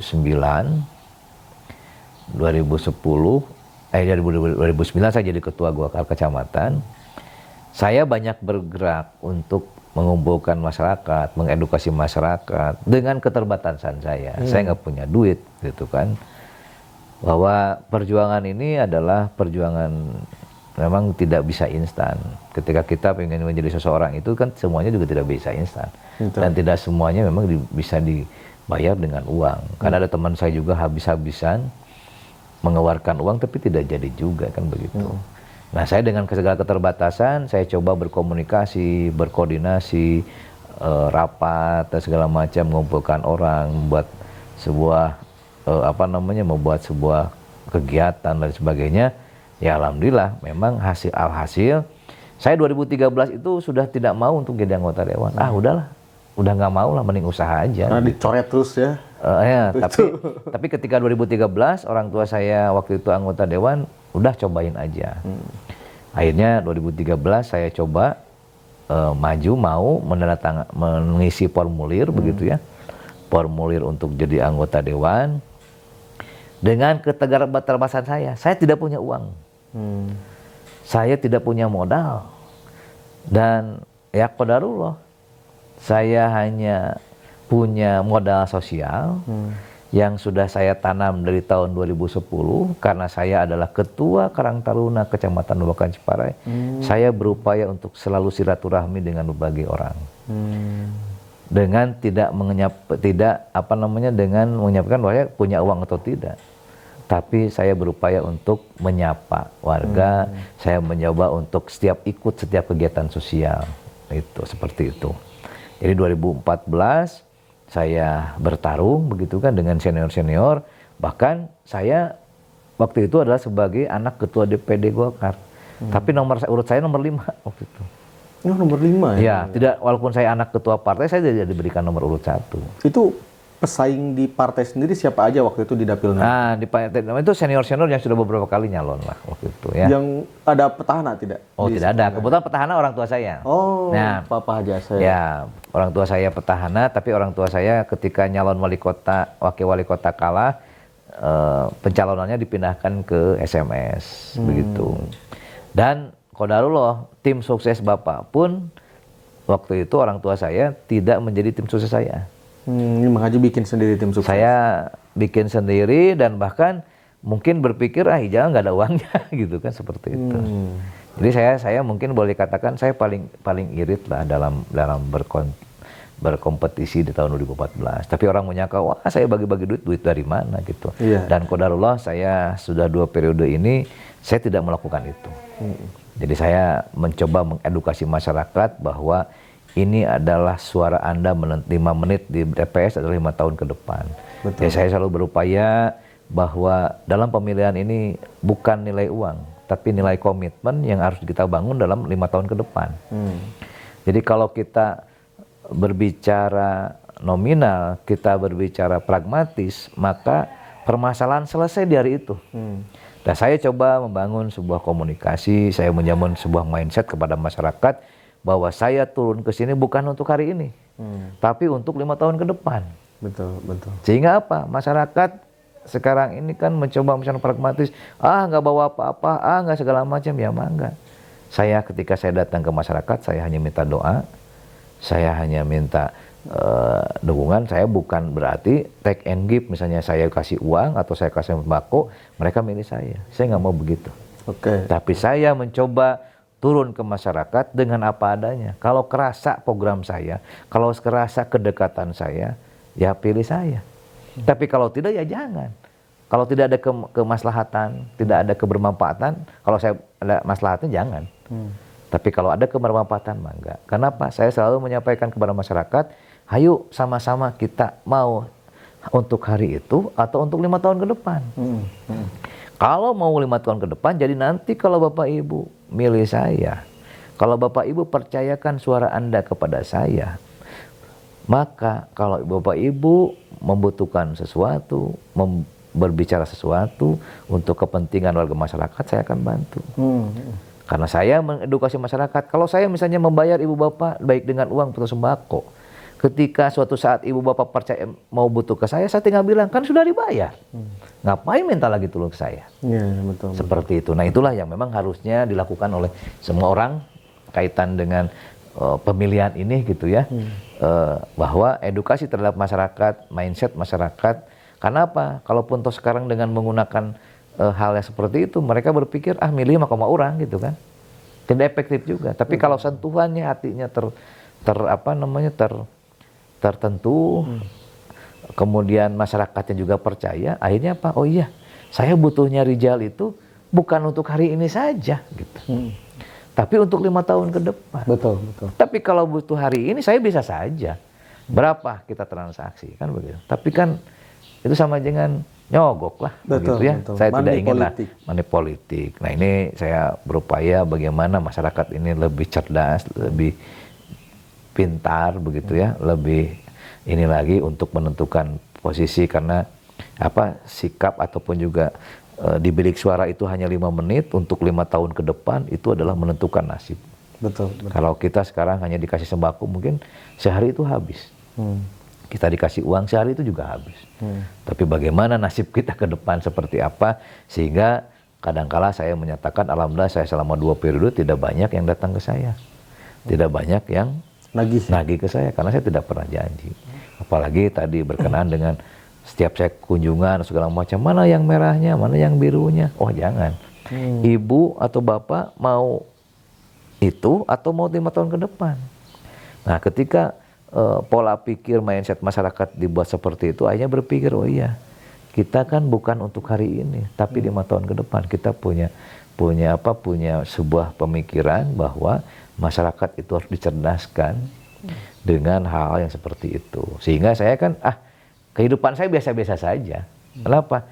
Karena ketika kita menjadi anggota legislatif, maka kita harus mengakapkan diri kita, waktu kita untuk masyarakat. Bukan diwakilan, hartanya diwakilan, miliknya diwakilan, bukan. Tapi justru perwakilan aspirasi masyarakat yang menjadi utama dalam kerja kita sebagai wakil rakyat.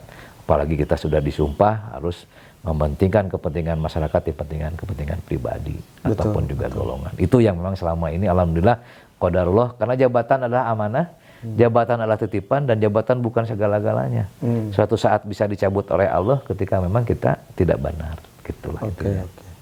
Nah, Mang Haji sekarang tadi itu perjalanan ya ketika sebagai anggota dewan tuh harus bagaimana gitu kan, seperti itu kan. Tadi target suara berapa sih dulu? Oh iya, saya lupa. Sebetulnya saya awal 2014 mencalonkan dengan segala keterbatasan dan juga biaya begitu ya.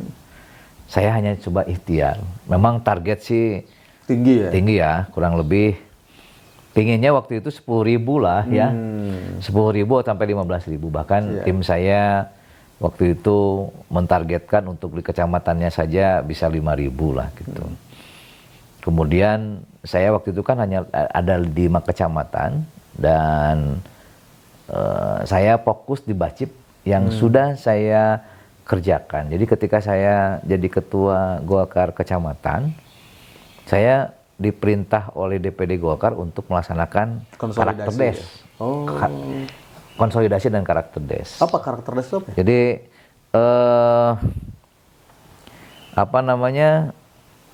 seperti pendidikan kegolkaran lah gitu ya, di tingkat desa atau kelurahan. Dikpol lah gitu. ya, pendidikan politik ya. Pendidikan politik, jadi apa itu Golkar, apa itu, jadi saya buat kegiatan tahun 2010 karakter des di 6 kelurahan. Dan pesertanya alhamdulillah waktu itu kurang lebih dengan kemandirian Partai Golkar waktu itu. Sekarang kalau dulu makan enak, kalau makan terpisah. Itu saya pesertanya 200 sampai 250 per kelurahan. Tahun 2010, dan saya coba berkomunikasi dengan berbagai keterbatasan saya. Jadi saya sebarkan stiker saya. Dari saya itu stiker saya sudah tersebar itu tahun 2010 sebetulnya. Tapi belum pakai baju Golkar gitu, belum? Pakai Golkar. Oh, pakai Golkar. Ya, maksudnya itu saya sebarkan ke kurang lebih peserta 200 sampai 250 per kelurahan. Itu terjadi beres, saya sebagai ketua partai, Dan qadarullah ketika saya maju tahun 2014 di pemilu Babakan Ciparai, saya tidak bagi-bagi apa-apa, hanya perjuangan, dan itu suara saya di Babakan Ciparai 1578. Berarti kalau itu kan berbanding lurus dengan tadi ya, kalau misalnya antara 200 sampai 250 kali 6 kan 1500 lah gitu ya. Itu. Dan memang kemudian di yang lain saya banyak kegiatan di Astana Anyar, di Bojong Wakaler, gitu segala macam. Bahkan Astana Anyar ditargetkan 5.000, saya hanya dapat 990, tidak 1.000. Di Bojong Wakaler juga saya banyak kegiatan di sana, karena tim saya banyak di sana, saya dapat berapa ya, 1.200 gitu segala macam. Seribuan. Jadi total saya sebenarnya dari target saya itu paling tidak tadinya berharap mudah-mudahan bisa 10.000, saya hanya dapat 4.700. Dan itu alhamdulillah sudah mengantarkan Mang Haji Ya. menjadi DPD. Dan memang perbedaannya jauh dengan yang di bawah saya, padahal itu senior-senior semua. Ya. Dari posisi kedua oleh senior saya, itu saya bedanya 2.000. 2.500, 2.000 lah gitu ya. 2.000-an lah bedanya. Jadi jauh. Jadi saya posisi persatu dengan nomor urut 5. Nah, posisi keduanya adalah nomor urut 1, bedanya 2.000-an. Kemudian nomor 3 bedanya jauh lah, ke sana mah jauh lah begitu ya. Jadi saya satu-satunya anggota ketua Golkar kecamatan yang jadi anggota dewan waktu itu. Jadi semuanya yang jadi dari 6 dapil itu semuanya nomor 1. Saya nomor urut 5, terus yang lain semua pada wakil ketua yang jadi. Ada yang sekretaris, ada yang wakil ketua. Saya satu-satunya ketua Golkar kecamatan yang jadi anggota dewan waktu itu. Bukan pengurus partai. Yang lain mah pengurus DPD kota. Pengurus DPD kota. Karena saya ketua PK waktu itu. Berarti prestasi tersendiri ya. Ya, jadi saya itu paling muda di Partai Golkar yang jadi, kemudian yang lain itu. Itu juga sempat mencuat, wah Rijal pakai duit ya, mana? Duit dari mana saya gitu kan? Betul. Tadi saya katakan kan dari awal saya ke dalam keadaan terpuruk, gitu kan? Saya rugi. Tahun 2009 saya mencari jati diri lagi, dan ketika maju saya juga kan ya sudah pasrah, kalau jadi ya alhamdulillah, kalau enggak juga nggak apa-apa gitu. Karena apa? Dengan segala keterbatasan. Saya tidak punya uang, saya terbatas segala macam, tapi qadarullah banyak yang membantu saya. Ya bantunya baik doa, kemudian juga ada juga yang memang menyumbang gitu, nyumbang kaos misalnya kan gitu. Ada juga yang nyumbang spanduk gitu segala macam, dengan segala keterbatasan. Dan saya juga qadarullah saya sangat bersyukur punya sahabat, punya tim yang memang tidak matre. Jadi bukan sukses tim, tapi benar-benar tim sukses. Kan kebanyakan orang sukses tim. Timnya yang sukses. Timnya sukses. Seperti itu, dewannya yang gagal gitu kan. Jadi saya sampai saat ini alhamdulillah punya tim yang solid sampai hari ini, yang memang betul-betul secara sukarela, secara ini untuk memperjuangkan dan mendorong saya. Saya tidak pernah mengiming-iming mereka apa. Tidak money oriented lah ya. Tidak money oriented gitu. Sehingga saya dengan segala keterbatasan 2014 saya jadi anggota dewan. Tidak banyak menjanjikan, sehingga tidak banyak yang datang sampai hari ini. 2019 suara naik ya, 5.000 ya, 5.000 lebih ya. 2019 saya naik dengan segala keterbatasan juga, gitu kan? Kenapa? Karena saya 2019 ini naik dari 4.700, saya naik menjadi 5.500 2019. 800 ya. Ya, dan perbedaannya dengan urut berikutnya lebih banyak lagi. Saya bedanya 3.500. Dengan yang nomor 2 ya, di jadi dapil urut, yang sama. ya, di dapil yang sama, nomor urutan kedua suara terbanyak itu saya bedanya 3.500, sekarang lebih jauh begitu. Seperti itu. Jadi sebetulnya tidak banyak yang saya targetan, yang pasti tadi saya hanya ingat dan juga bukan nasihat ya, yang disampaikan oleh istri saya. Jadi istri saya tahun 2013, istri saya nanya ke saya apa tujuan mencalonkan dan sebagainya. Tadinya istri saya tidak mengizinkan, Mas Agung. Kenapa tidak mengizinkan? Karena saya lagi usaha gitu, ngapain jadi dewan begitu. Tapi karena ini pengabdian, saya mencoba untuk meyakinkan istri saya, tapi saya mengeluarkan 3 syarat. Apa syaratnya? Yang pertama, sok katanya diizinkan, tapi yang pertama, Omat jangan buat janji, jangan berjanji-janji lah gitu. Kenapa? Janji itu hutang, janji itu harus dibayar. Kalau ayah berjanji, maka tadi kalau hutang kan harus dibayar. Gitu. Yang kedua, kalau sudah jadi harus amanah. Jangan tergiur, jangan mau apa yang menjadi yang tidak diperbolehkan. Yang ketiga apa? Karena kan dulu sempat mencuat ya, anggota legislatif itu diinformasikan di televisi, di media suka main perempuan begitu ya. Bahkan katanya kalau di pusat itu ada yang suka udah tahu-tahu dimasukin aja perempuan itu ke kamar-kamar gitu. Karena istri saya itu saya sampaikan, Omat kalau ayah dipercaya sebagai anggota dewan, jangan nikah lagi. Seperti itu yang memang terngiang-ngiang oleh saya katakan bahwa saya jadi anggota dewan bukan untuk mencari perempuan. Saya jadi anggota dewan bukan untuk mencari kekayaan. Dan saya jadi anggota dewan bukan untuk pribadi saya. Kenapa? Kalau untuk pribadi saya, untuk makan minum saya udah cukup lah begitu ya.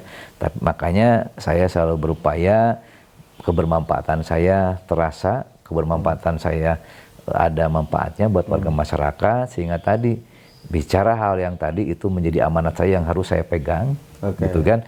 Bukan berarti kita menyalahi sunnah gitu ya, bahwa ini boleh itu, tapi kan saya menjaga marwah bahwa kesetiaan adalah yang paling utama. Komitmen juga adalah yang paling utama, amanah yang memang itu harus saya laksanakan sebagai wakil rakyat, yang memang itu yang menjadi prinsip saya.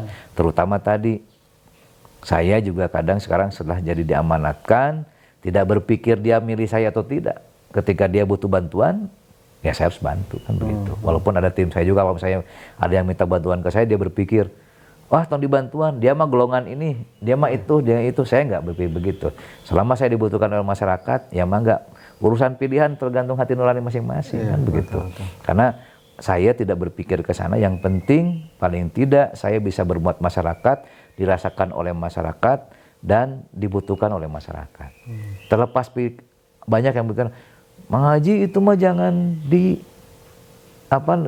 dibantu karena dia tidak milih Pak Haji, tidak milih Mang Haji, dia mah partai anu. Oh kenapa? Dia warga saya, dia harus saya bantu, dia ada kesulitan. Masalah pilihan kan balik lagi kepada dia. Kalau dia terasa ke saya mungkin milih saya, kalau enggak ya sudah nggak apa-apa. Yang penting saya sudah berbuat baik terhadap dia. Saya tidak butuh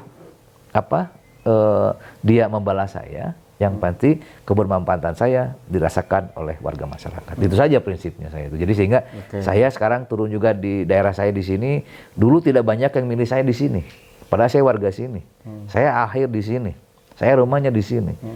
Tapi mereka tidak tahu. Ketika saya sudah tahu, mereka pada malu ke saya. Aduh, saya dulu kehalangan, dulu segala macam. Tapi sekarang insya Allah, mudah-mudahan dengan izin Allah, mereka tergerakkan hatinya, begitu ya. Saya sudah berbuat banyak, tapi saya juga tidak terlalu mengharapkan apa yang mereka, misalnya contoh take and give lah seperti itu ya. Saya sudah memberikan, itu seperti apa? Ya silakanlah, semua serahkan kepada masyarakat, dan ini juga semua atas izin Allah. Allah mengizinkan saya jadi lagi, insya Allah begitu ya. Dan ini tentunya menjadi bekal saya, paling tidak bukan hitungan suara yang saya inginkan, tapi adalah amal kebaikan yang mungkin insya Allah itu yang lebih bermanfaat buat masyarakat. Itu mungkin Mas Agung prinsip saya yang memang kadangkala saya tidak berpikir transaksional. Ketika saya berbicara transaksional, akhirnya apa? Berhitung suara. Ya, tapi saya berpikir adalah kebermanfaatan saya buat masyarakat. Ketika saya memang masih dibutuhkan oleh masyarakat, ya pilih saya. Tapi kalau tidak bermanfaat, jangan pilih saya. Apalagi saya tidak baik, punya sifat tercela, perilaku saya memang ini terus lupa, gitu kan, sepertinya tadi. Karena apa? Saya selalu menyampaikan kepada masyarakat, jangan berprinsip seperti pil KB dan pilkada begitu. Apa itu Mang Haji? Nah, kenapa? Karena pil KB itu kan masyarakat berpikir pil KB apa? Ibu-ibu, kalau pil KB itu kalau lupa pasti jadi. lupa memakan obat pil KB-nya pasti jadi. Kenapa? Karena lupa makan pil KB. Betul. Tapi kalau disebut pilkada atau pileg, kebanyakan kalau sudah jadi malah lupa. Jadi kebalikannya gitu kan. Nah ini yang saya tidak ingin menjadikan image bahwa tidak semuanya dewan itu kan seperti itu. Betul. Makanya saya selalu berprinsip, kadang apa masyarakat itu. Jadi seolah-olah dewan itu tadi dari awal saya sampaikan, dewan itu seperti banyak duit. Kenapa? Karena kadang berprinsip masyarakat itu. Contoh dalam satu RW, majelis taklim segala macam. Kalau ngundang anggota dewan pasti ngasih proposal. Kalau kita proposalnya tidak di ACC, maka kita tidak dikasih undangan, bahkan tidak dikasih mic. Tapi kalau majelis taklim, RW ataupun juga RT ngundang anggota dewan, ngundang camat atau ngundang lurah, kan tidak pernah diminta proposal, tidak pernah diminta duitnya. Atau kalaupun toh diminta nggak ada anggaran, tapi mereka tetap diundang dan dikasih mic. Tapi ke anggota dewan yang jelas notabene di awal saya sampaikan ada 3 fungsi penganggaran, nganggarkeuna masih kena dipenta gitu kan kasarnya. Kan saya nu nganggarkeun teh gitu kan, dewan yang nganggarkeun. Tapi ketika di masyarakat kita mah tidak ada apa-apanya gitu kan, seolah-olah ada di jama tuh nyumbang, terus nggak diberi mic kan seperti itu. Karena misinformasi ya. Misinformasi. Jadi seolah-olah bahwa padahal anggarannya dari kita juga yang untuk mereka, tapi kadang-kala di jama tuh nyumbang, udah nggak usah dikasih mic, nggak usah dikasih sambutan. Tapi camat lurah mah ketika ada kegiatan pasti ada sambutan. Padahal kan jabatan dan kedudukannya tinggi kita. Seperti itulah. Itulah makanya tadi dalam berpolitik itu tidak ada yang abadi lah ya. Kawan juga tidak ada dalam perpolitikan ini semuanya dinamis lah gitu ya. Baik sekarang mau pilpres gitu ya. Baik ini kan hanya pesta demokrasi 5 tahun sekali. Jangan dijadikan perbedaan ini menjadi sebuah perselisihan, tapi perbedaan ini menjadi sebuah pembelajaran buat kita gitu kan, bahwa memang ini adalah nikmat Allah yang harus kita syukuri, yang harus kita jalani, yang tentunya bukan untuk jadi perpecahan. Karena perbedaan kita pecah. Jangankan dengan masyarakat, dengan keluarga sendiri juga kita malah jadi pasea lah gitu, karena beda pilihan gitu kan. Makanya ya saya berharap bahwa masyarakat ini untuk 5 tahun ke depan untuk menentukan sesuai hati nurani, karena nasib bangsa ini ditentukan oleh suara walaupun kita hanya satu begitu. Semuanya sama gitu. Siap. Yang terakhir Mang Haji, Komisi A itu meliputi apa saja sih? Oh iya. Yang terakhir. Belum tadi lupa nggak apa-apa. Di awal. Jadi qadarullah memang saya dipercaya oleh partai untuk menduduki di Komisi A, dan qadarullah dari berbagai fraksi yang ada di DPRD itu saya dipercaya menjadi ketua komisi. Jadi Komisi A ini sebetulnya adalah jantungnya. Kenapa saya katakan jantungnya? Karena ini menyangkut semua komponen pemerintahan. Karena bicara pemerintahan itu berarti semuanya kan. Pemerintah Kota Bandung berarti semua, dari mulai wali kota sampai ke lurah begitu. Jadi itu semuanya masuk ke dalam pemerintahan. Yang kedua adalah urusan kepegawaian. Karena berbicara kepegawaian berarti PNS, ASN yang ada di Kota Bandung semua adalah di aparatur sipil negara. Aparatur itu mitra Komisi A. Jadi semuanya, makanya saya katakan jantungnya. Jadi ASN aparatur juga, kepegawaian segala macam itu mitra kerja Komisi A. Kemudian urusan keamanan dan ketertiban. Jadi secara vertikal maupun horizontal kita memang urusan masalah keamanan dan ketertiban, tentunya itu kalau misalnya di kedinasannya kita tentunya bersama satu PP gitu ya, masalah keamanan ketertiban. Tapi bicara ke vertikalnya ada bisa kejaksaan, bisa kepolisian, bisa Kodim, itu adalah salah satu masalah keamanan ketertiban yang menjadi mitra kerja kita. Kemudian masalah aset. Aset juga sama, yang tentunya tadi salah satu mitra kita adalah aset di BKAD. Jadi kaitan-kaitan aset pemerintah Kota Bandung kan itu jantungnya juga. Betul. Itu kan. Jadi semuanya memang jantungnya Komisi A ini menyangkut secara keseluruhan masalah urusan itu. Nah, kemudian juga kaitan aset berarti kan dengan pertanahan. Nah, pertanahan juga salah satu yang memang kita bisa salah satu menjadi meta vertikal kita kan seperti itu. Kemudian masalah perizinan. Ini juga kan jantungnya juga. Sebelum kita berbuat sesuatu, mau membangun segala macam kan harus izinnya dulu. Jadi intinya komisi A ini sangat universal lah ya. Jadi perizinan dulu, kita mau bangun rumah kan harus ada IMB-nya dulu. Kita membangun, kita mau buat apa harus ada izinnya dulu. Nah, itu masuknya di situ. Nah itulah, terus kemudian juga mitra kerja kita adalah Kesbangpol. Nah Kesbangpol juga sama, dalam berpolitik dan segala macam kan di bawah Kesbangpol. Organisasi, kemudian di KPU segala macam ada di situ.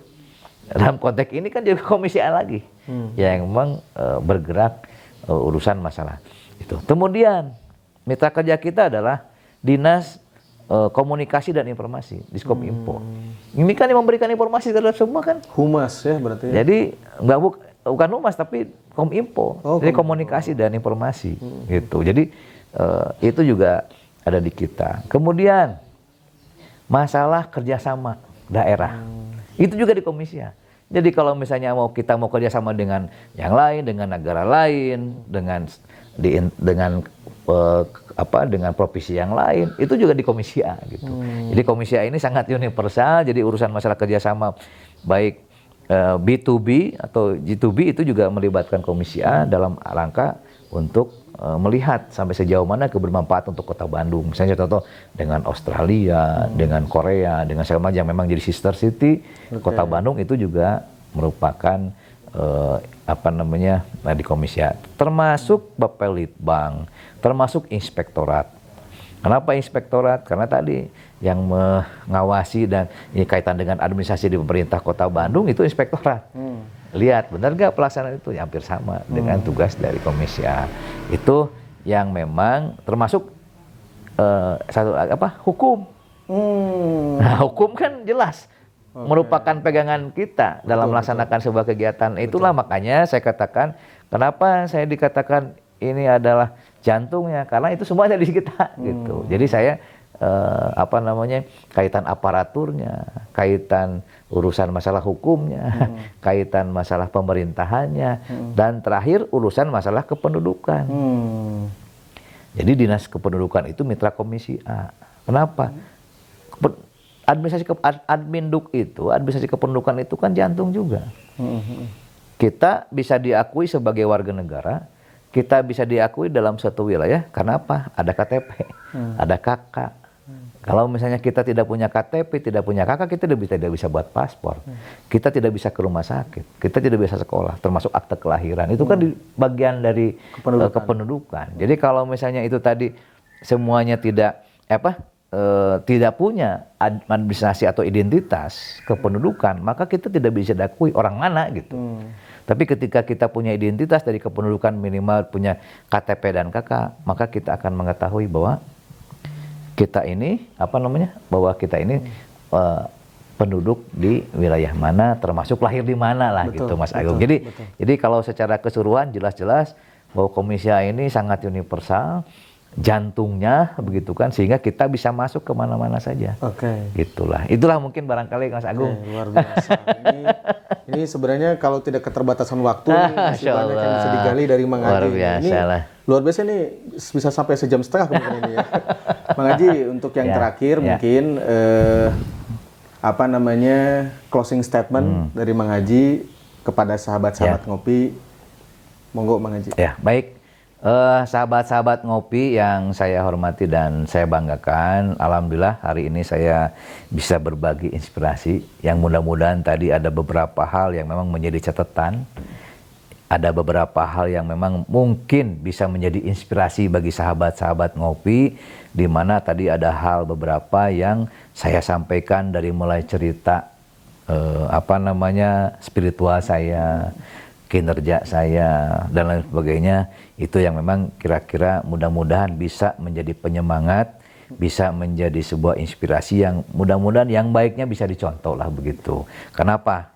Satu hal, ketika kita berbuat jangan banyak janji begitu kan, tapi bukti, di mana ketika janji itu adalah hutang. Makanya tadi saya dalam cerita saya, ketika saya punya hutang harus segera dibayar karena Allah akan mengganti Janji Allah itu kan ketika kita memang memberikan kemudahan bagi orang lain, maka Allah akan memudahkan kita. Iya. Seperti itu. Kemudian kaitan dengan bermasyarakat, kita tidak memandang bulu. Setiap masyarakat yang membutuhkan kita selaku wakil rakyat, tentunya kita harus bantu. Terlepas dia suka atau tidak, karena dia bagian daripada warga kita, maka kita kalau memang mampu, kita harus mampu. Kalau memang mampu, kita bantu mereka. Iya. Seperti itu. Kita tidak melihat dari golongan apa, dengan siapa, tapi itu adalah sebuah kewajiban ketika kita sudah disumpah menjadi pejabat publik, maka kita harus bisa mengabdikan diri, mengawakafkan diri terhadap masyarakat. Itu seperti itu. Dan tentunya tadi saya yang paling utama kepada sahabat-sahabat ngopi, tentunya kita harus banyak bersyukur kepada Allah Subhanahu wa taala dan serahkan sepenuhnya ikhtiar kita, hasilnya dari kalau kita ikhtiar kita maksimal, insya Allah pasti ada hasilnya. Dan tentunya yang paling utama adalah semuanya atas izin Allah Subhanahu wa taala. Kalau Allah tidak mengizinkan, Allah tidak menginginkan, maka tidak akan ada. Tapi kalau Allah mengizinkan dengan ikhtiar kita yang maksimal, insya Allah Allah akan memudahkan perjuangan kita. Yang paling utama adalah ketika ada kebermanfaatan untuk masyarakat, itulah yang menjadi pegangan utama kita. Itu Mas Agung barangkali saya serahkan semuanya kepada Allah Subhanahu wa taala, bahwa apa yang kita perjuangkan, apa yang kita lakukan adalah semua semata-mata atas ridho dan izin Allah Subhanahu wa taala. Itu mungkin Mas Agung. Terima kasih banyak Mang Haji atas waktunya. Mudah-mudahan kita bisa bertemu kembali, berjumpa Amin, kembali, insyaallah. kita bisa ngobrol bareng. Ya, saya yakin ini banyak sekali inspirasi yang diberikan Mang Haji kepada sahabat ngopi semua, yang mudah-mudahan ini menjadi bekal ya buat sahabat ngopi semua untuk menjalani kehidupan ke depannya. Mang Haji 01, 02, 03, 14 Februari. Saya Stop Mang Haji, jangan dijawab.